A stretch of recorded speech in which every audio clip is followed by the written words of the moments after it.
জুলাই গণঅভ্যুত্থানে ধানমন্ডি ও মোহাম্মদপুরে ৯ জনকে হত্যাসহ ৩ অভিযোগে মানবতাবিরোধী অপরাধ মামলায় শেখ ফজলে তাপস এবং আওয়ামী লীগের সাবেক মন্ত্রী জাহাঙ্গীর কবির নানক সহ পলাতক ২৪ আসামিকে গ্রেপ্তার করে ট্রাইব্যুনালে হাজিরের তারিখ আজ।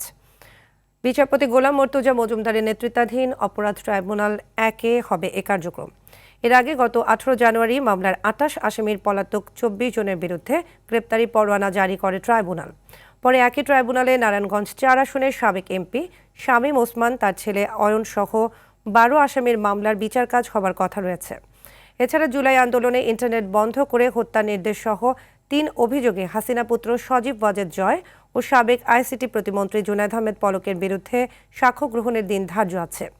এদিকে জুলাই আন্দোলনে রামপুরায় ২ জনকে হত্যা ও কার্নিশে ঝুলিয়ে থাকা যুবককে গুলির মামলায় আজ রায় ঘোষণার দিন থাকলেও তারিখ পেছানোর আবেদন করেছে প্রসিকিউশন। অন্যদিকে ট্রাইব্যুনাল ২-এ জুলাইয়ের মামলায় ওবায়দুল কাদের সহ আওয়ামী লীগ ও অঙ্গ সংগঠনের শীর্ষ ৭ নেতার বিরুদ্ধে সাক্ষ্য গ্রহণ হবে।